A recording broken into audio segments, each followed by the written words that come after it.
Assalamualaikum warahmatullahi wabarakatuh.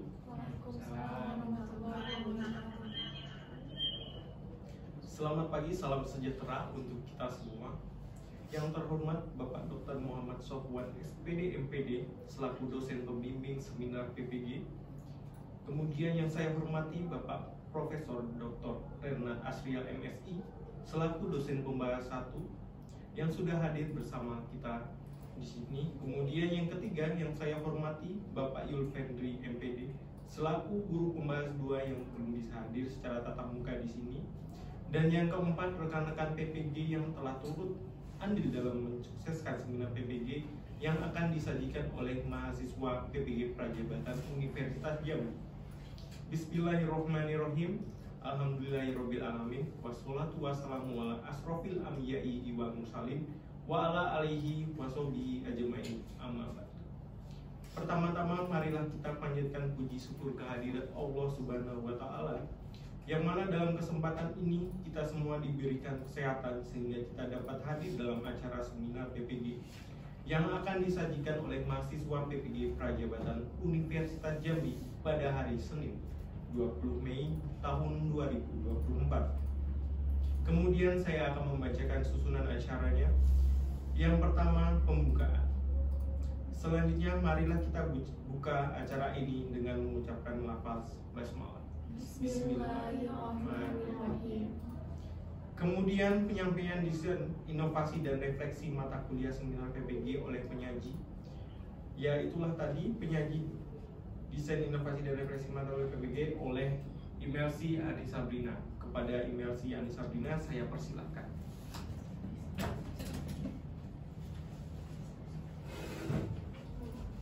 Terima kasih atas kesempatannya. Assalamualaikum warahmatullahi wabarakatuh. Waalaikumsalam warahmatullahi wabarakatuh. Selamat pagi semuanya. Yang terhormat Bapak Dr. Muhammad Sofwan, SPD MPD, selaku dosen pembimbing seminar. Yang saya hormati Bapak Profesor Dr. Renat Asrial MSI. Yang saya hormati guru pembahas Bapak Yulfendri MPD. Baiklah, saya Imelsi Sabrina. Saya akan menyampaikan terkait desain inovasi pembelajaran dan refleksi pengalaman belajar saya selama mengikuti mata kuliah seminar pendidikan profesi guru Universitas Jambi. Adapun alur pemaparan presentasi saya pada saat ini dimulai dari yang pertama, identifikasi diri, yang kedua, hasil refleksi pengalaman belajar, yang ketiga, desain inovasi pembelajaran, yang keempat, rencana tindak lanjut, yang kelima, lampiran, dan keenam, penutup. Dimulai dari identifikasi diri. Pertama, saya akan membahas mengenai visi saya terhadap pendidikan di Indonesia. Visi saya terhadap pendidikan di Indonesia adalah terwujudnya pendidikan Indonesia yang inklusif dan berkelanjutan, yang mampu mengembangkan potensi individu setiap peserta didik tanpa memandang latar belakang mereka, dengan cara memberikan kemudahan akses bagi seluruh orang masyarakat Indonesia untuk melanjutkan pendidikan mereka. Tidak hanya itu, pendidikan sejatinya mampu mendorong dan memfasilitasi pembelajaran seumur hidup, menginspirasi kreativitas, mendorong inovasi, sehingga pendidikan Indonesia ini mampu bersaing di era globalisasi dan revolusi industri 4.0. Selanjutnya saya akan membahas mengenai visi saya terhadap sosok calon seorang guru. Untuk menjadi seorang guru yang profesional, tentu saja kita harus memiliki kompetensi profesional, mencakup kompetensi pedagogik, kompetensi sosial, kepribadian, dan juga profesional yang inovatif dan juga inspiratif, dengan mendukung pengembangan peserta didik tidak hanya berfokus pada pengetahuan saja, tetapi juga mengajarkan tentang pendidikan karakter. Di samping itu, guru yang profesional ini tidak hanya mendorong dan membimbing peserta didik untuk memperoleh pengetahuan akademis saja, tetapi juga mendorong kecerdasan sosial dan emosional sehingga mereka bisa sukses di masa depan.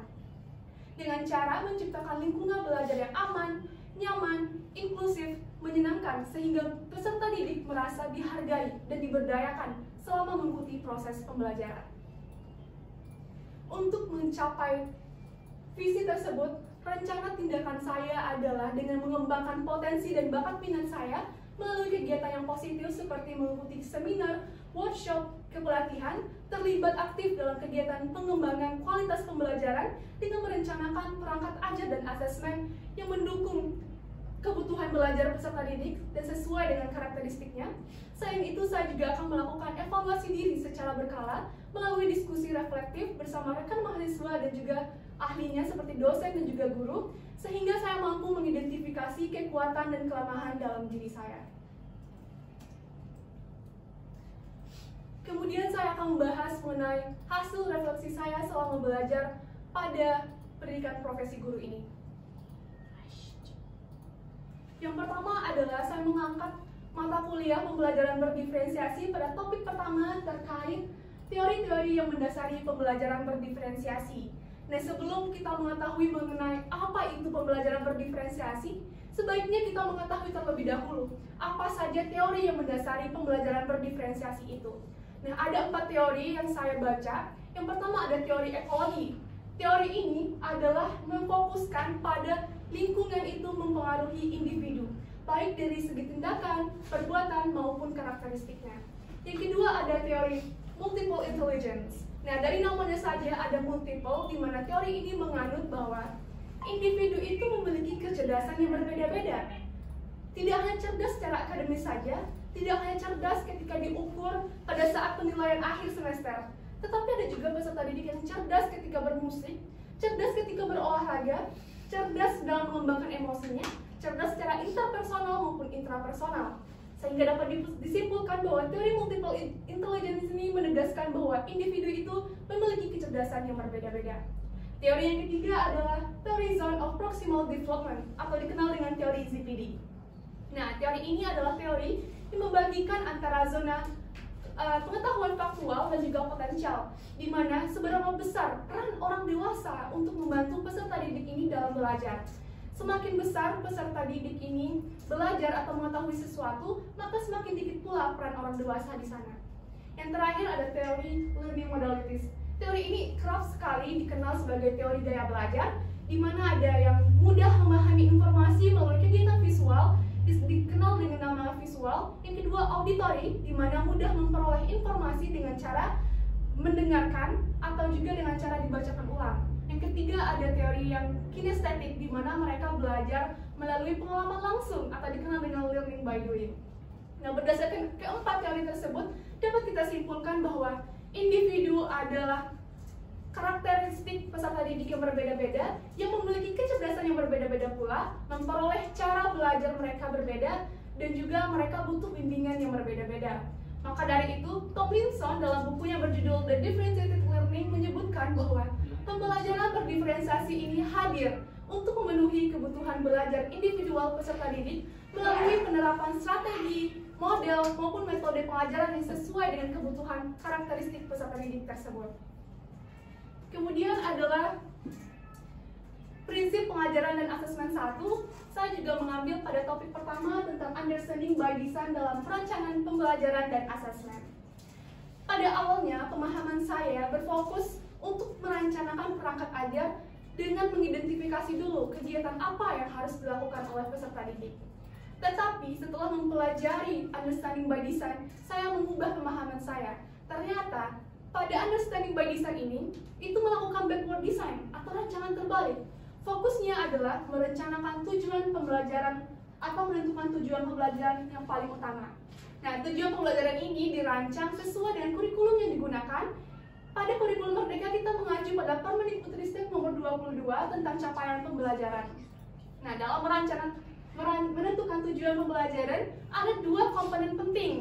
Yang pertama komponen kompetensi dan yang kedua komponen konten. Nah, kompetensi ini mencakup hal-hal yang akan dilakukan oleh peserta didik seperti kegiatan mendemonstrasi, menganalisis, menyebutkan, mengolah, maupun sebagainya. Sedangkan teori ini mencangkup kegiatan apa yang akan dipelajari oleh peserta didik, mencangkup materi apa yang akan dipelajari oleh peserta didik. Yang kedua ada merencanakan asesmen. Nah, setelah tujuan tadi ditetapkan, kita perlu mengetahui alat apa yang akan digunakan untuk mengukur ketercapaian tujuan pembelajaran tersebut. Di sini dalam kurikulum Merdeka itu digunakan 3 jenis asesmen. Yang pertama asesmen Asesmen diagnostik awal atau asesmen kemampuan awal kognitif dan non-kognitif dikenal dengan asesmen for learning untuk mengetahui kebutuhan belajar. Yang kedua ada asesmen formatif yang dilaksanakan pada sepanjang proses pembelajaran dikenal dengan asesmen as learning. Yang ketiga ada asesmen sumatif dilaksanakan di akhir pembelajaran dikenal dengan asesmen of learning. Yang ketiga adalah menyusun rancangan kegiatan. Nah, setelah kita mengetahui tujuan pembelajaran, bagaimana mengukur ketercapaiannya, kita perlu menentukan aktivitas apa yang dapat mencapai tujuan pembelajaran tersebut, tetapi juga bermakna bagi peserta didik. Nah, itulah mengapa pentingnya kita menggunakan understanding by design dengan menentukan tujuan pembelajaran terlebih dahulu. Berdasarkan hasil refleksi pengalaman saya tadi, saya melakukan sebuah rencana tindak lanjut dengan membuat desain inovasi pembelajaran, mengintegrasikan pembelajaran berdiferensiasi dan juga pembelajaran sosial dan emosional dalam pembelajaran matematika menggunakan model problem based learning.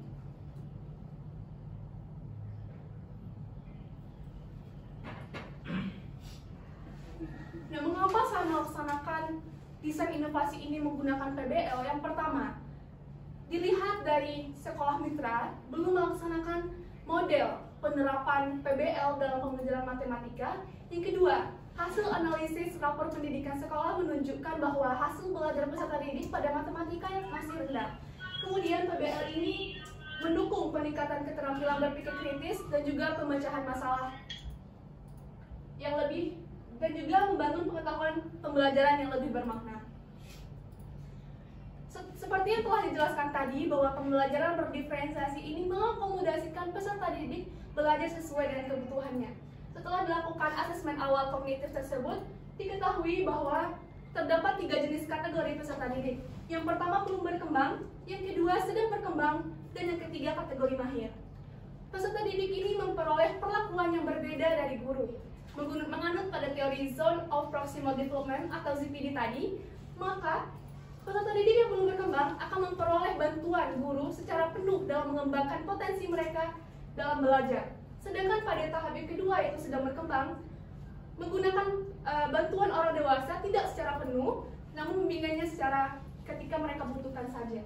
Tetapi peserta didik yang telah mahir, guru berperan sebagai fasilitator saja atau membimbing kegiatan peserta didik.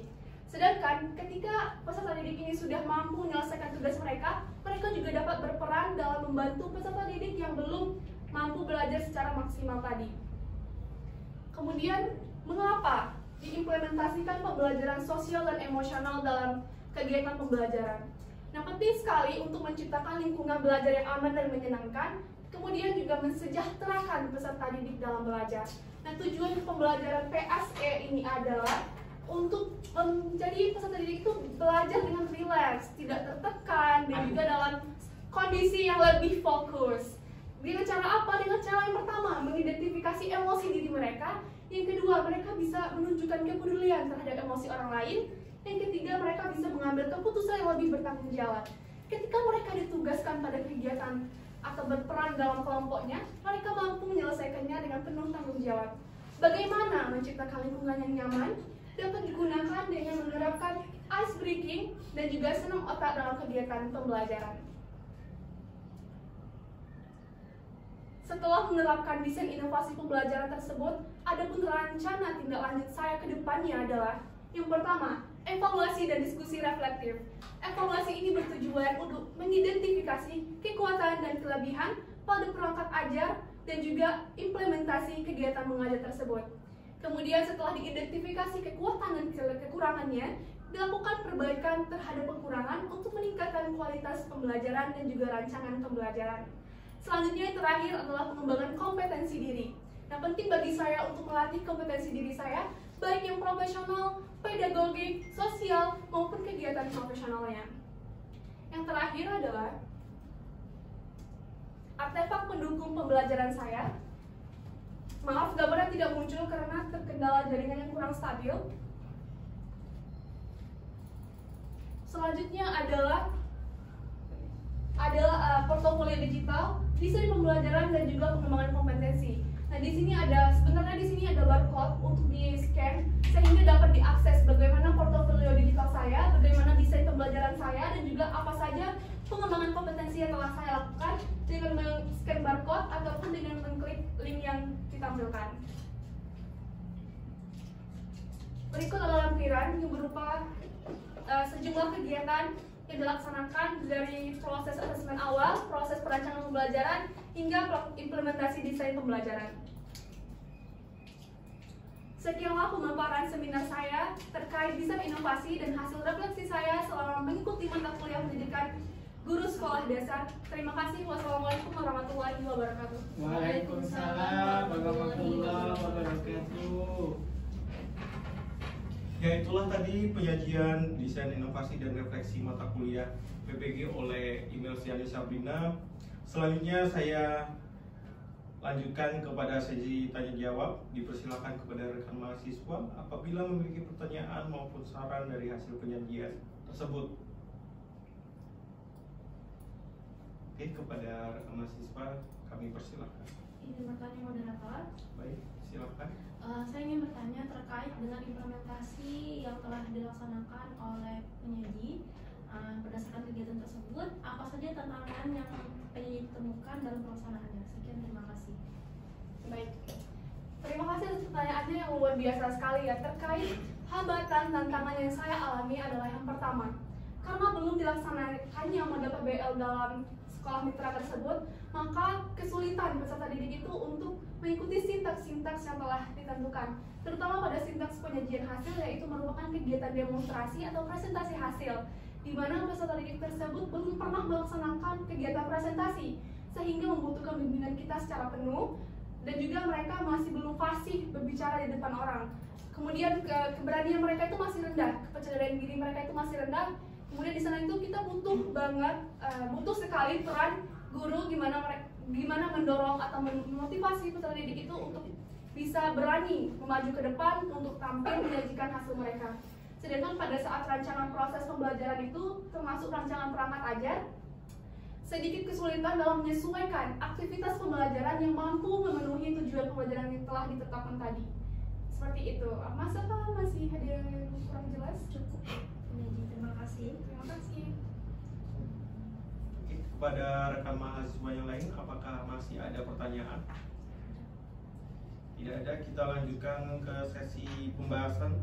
Selanjutnya adalah pembahasan hasil desain inovasi dan refleksi mata kuliah PPG oleh pembahas. Yang pertama, pembahas yang dilaksanakan oleh Bapak Profesor Dr. Renat Asriel MSI. Kepada yang terhormat, saya persilahkan. Baik, terima kasih moderator.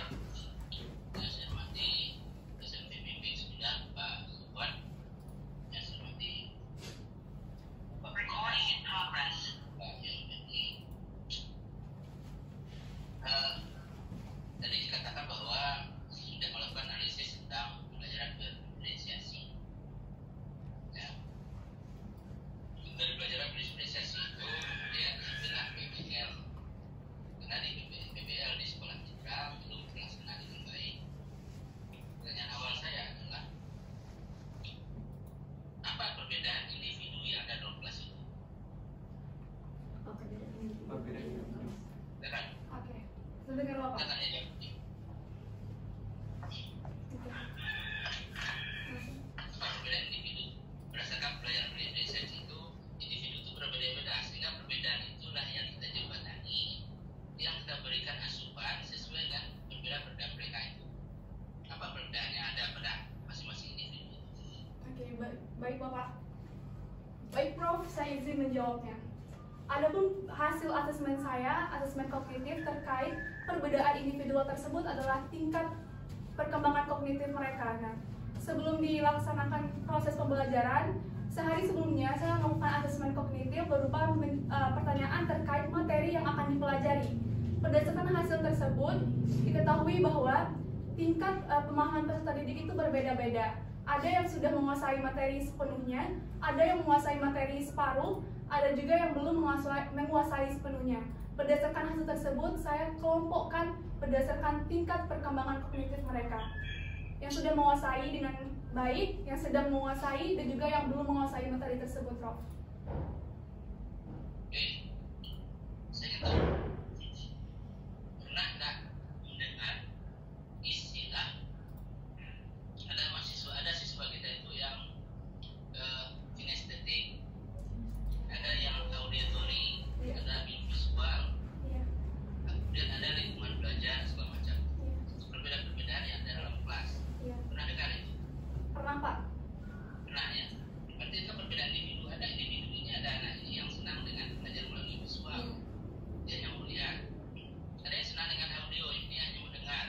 Tapi ada kedua-duanya. Tapi juga ada pengaruh lingkungan belajar. Misalnya ada anak-anak kita yang katakan dalam tanda kutip matanya kurang awas, maka pindahkan ke depan. Hmm. Itu apakah itu juga dalam rangka memenuhi kebutuhan mereka? Ya baik, Prof. Untuk memenuhi kebutuhan belajar mereka terkait gaya belajar mereka, dalam pelaksanaan pembelajaran saya menggunakan media teknologi seperti penyajian dari PowerPoint, Canva, itu untuk peserta didik dengan fokusnya gaya belajarnya visual dan juga auditory. Kemudian sedangkan yang gaya belajarnya kinestetik itu dibedakan pada saat pengerjaan LKPD-nya. Mereka lebih mengerjakan LKPD itu menyusun dan mengurai. Sedangkan peserta didik yang lainnya itu fokusnya pada kegiatan analisis. Untuk kegiatan auditori itu dibantu dengan penjelasan. Seperti itu, Prof. Oke. Itu dipelajari di mata kuliah apa itu? Dipelajari pada mata kuliah pembelajaran berdiferensiasi dan juga asesmen pada kegiatan teaching at the right level. Kenapa tidak disinggung dalam penjelasan awal tadi? Baik, karena fokus saya dalam implementasi ini adalah pada berdiferensiasi proses pada kemampuan awal peserta didik. Oke, saya lanjutkan. Tadi milik BBL ya. Iya, BBL itu belum terlaksana di sekolah mitra. iya, sudah belum dilaksanakan. Belum. Belum. Oke. Mata pelajaran yang pilih apa? Mata pelajaran yang dipilih adalah matematika, Prof. Nah, bisa sebutkan topiknya kira-kira apa? Baik, tentang ciri-ciri bangun datar. Ciri-ciri Bangun datar. bangun data. Oke. Sekarang BBL itu kan intinya pada orientasi masalah. Iya. Orientasi masalah artinya pertanyaan pemantik untuk proses pembelajaran awal pembelajaran. Iya. Kira-kira apa pertanyaan pemantiknya kalau kita mau menjelaskan ciri-ciri bangun data? Baik, dalam penyajian PowerPoint saya tidak menampilkan penjelasan sama sekali, melainkan saya menampilkan berupa gambar yang kerap ditemui oleh peserta didik dalam kehidupan sehari-hari. Misalnya untuk bangun datar jajar genjang, saya sajikan zebra cross. Untuk bangun datar trapesium, saya sajikan lampu tidur.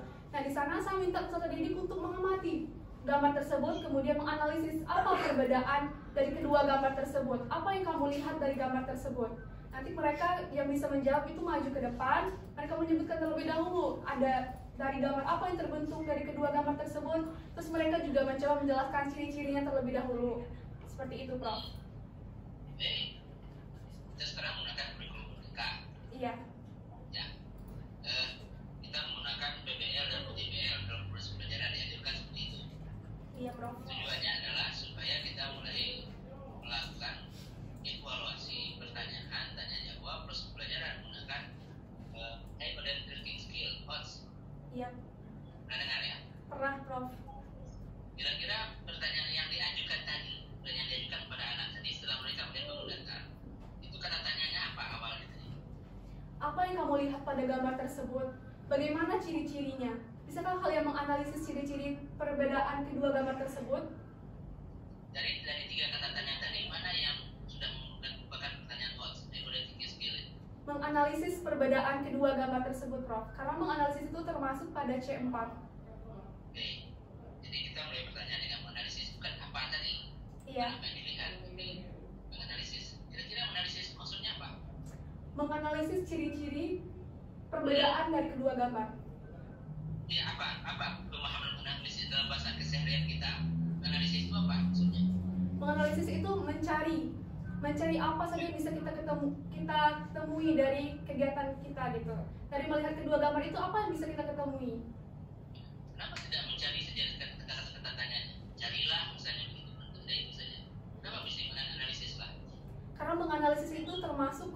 kompetensi kognitif mengacu pada kata kerja operasional, Prof. Ya kan bisa saja dikatakan carilah gitu. Karena kalau mencarilah, mereka hanya mencari, tidak melakukan analisis bagaimana kedua bangun data tersebut bisa berbeda, seperti itu, Prof. Kan itu jawabannya adalah analisis itu memerlukan kompetensi yang lebih rendah, 2 atau 3 kompetensi. Baik, Prof. Orang tidak bisa menganalisis kalau dia tidak mengenal. Nah, mengenal itu bisa dilihat pada hierarki di bawahnya, pada kognitif tingkat C1, C2, C3. Mengenal itu apa contohnya? Mengenal itu misalnya mereka sudah mengenal bangun datar persegi panjang, Misalnya menunjukkan, ya, dia menggambarkan. Tapi masih level C1, C2, C3, belum sampai level atas. Tapi kalau buatlah gambar, itu sama dengan kita kreasilah gambar, gitu ya. baik, Oke, Prof. yang itu kan. Jadi kadang-kadang ada kebutuhan dasar yang harus terpenuhi. Ya, kira-kira setelah kita PPG ini kan semester 2, sebentar lagi kan sudah mau selesai PPG-nya. Iya, Prof. Setelah kita PPG semester pertama, semester kedua, ada nggak penambahan dalam tanda kutip keterampilan kita mengarah ke profesionalan kita sebagai calon guru? Baik, Prof. Selama mengikuti mata kuliah pendidikan profesi guru ini selama 2 semester, ada banyak hal yang terjadi dalam pengembangan diri saya. Pertama, saya sudah mampu menentukan tujuan pembelajaran sesuai dengan yang saya pelajari di mata kuliah, kemudian merencanakan perangkat ajar dengan memperhatikan karakteristik peserta didik tadi. Sebelumnya, saya belum mampu merencanakan perangkat ajar yang memerdekakan peserta didik. Biasanya itu berfokus pada guru, sedangkan sekarang sudah bisa merencanakan perangkat ajar yang berfokus pada siswa. Kemudian dari segi pengembangan emosi juga saya sudah mampu belajar bagaimana cara mengidentifikasi emosi saya, lalu bagaimana mengambil keputusan yang bertanggung jawab dalam lingkungan yang mungkin dikatakan sedikit susah atau dipaksa untuk mengambil keputusan yang cepat. Nah, di saya sudah bisa mampu mengelola emosi saya dengan baik, Prof.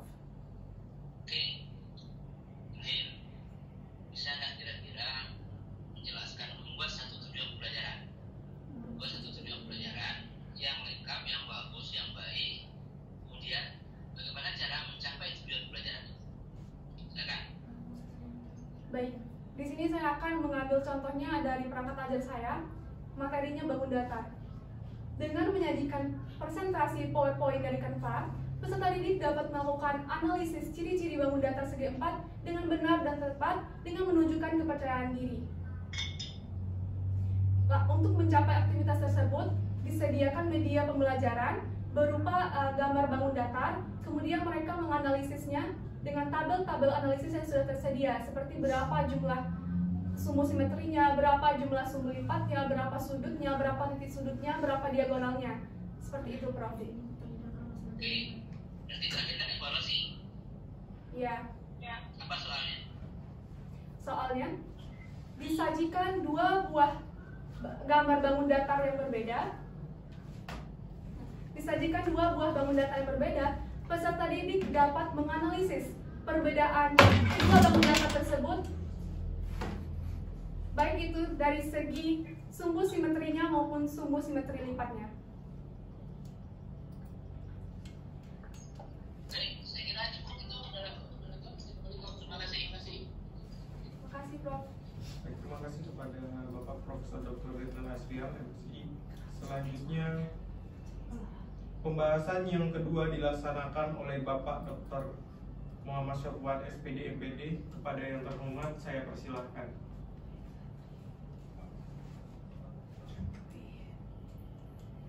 Ya, terima kasih. Bisa mengusul saya. Bisa, Pak. Alhamdulillah bisa bersama kita dalam melaksanakan seminar. Pertama tentu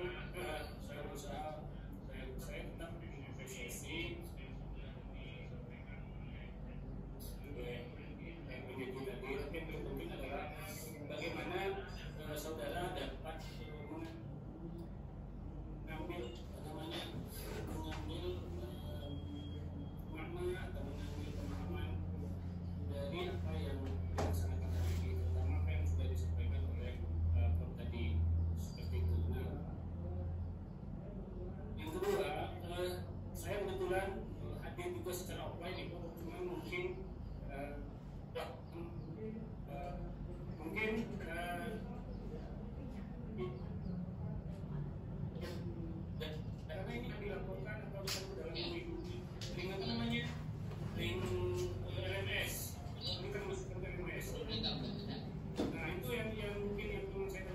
Ini tidak direkam. Sudah direkam, Pak. Sudah direkam. Sudah, Bapak. Ya, maksud saya selain melalui video, ini kan nanti proses apa melalui video ya? Iya, Bapak. Ya, harusnya melalui video ini direkamnya. Ya, harus melalui video ini jelas ya, Bapak. Semuanya direkam. Rekam dari terima. Ya, mungkin itu saja dari Bapak. Untuk guru pamong bagaimana? Baik, Bapak, Guru Pamong, kami sudah menghubungi Guru Pamong, namun karena Guru Pamongnya berhalangan hadir, bertepatan dengan hari istrinya operasi, jadi beliau minta kirimkan link hasil pelaksanaan seminarnya saja, Bapak. Oke, silakan dilanjutkan. Baik, Bapak. Itu segmentasinya nanti yang bulannya apa bisa bagusannya.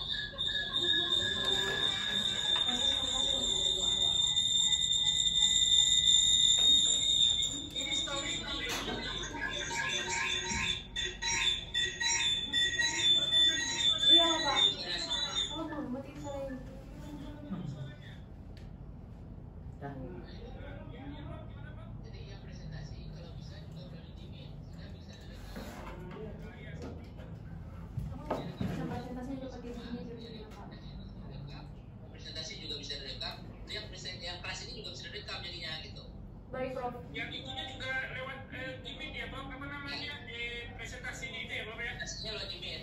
Ya, kalau lewat layar seperti ini agak jauh nih susah melihatnya. Tak kelihatan. Siap, Prof. Sehingga nanti Pak Guru Pamong, Pak Yulbendri tidak bisa melihat nanti apa yang dipresentasikan. Iya. Baik, Prof. Tuh, makasih. Baik, terima kasih saya ucapkan kepada Bapak Dr. Muhammad Syahban SPD EPD. Selanjutnya acara yang terakhir adalah penutup. Marilah kita tutup acara ini dengan mengucapkan lafaz hamdalah. Alhamdulillah. Saya selaku pembawa acara.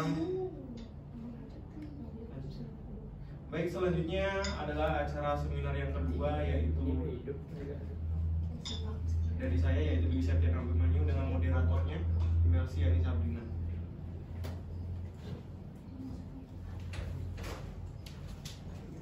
Paham nggak maksudnya?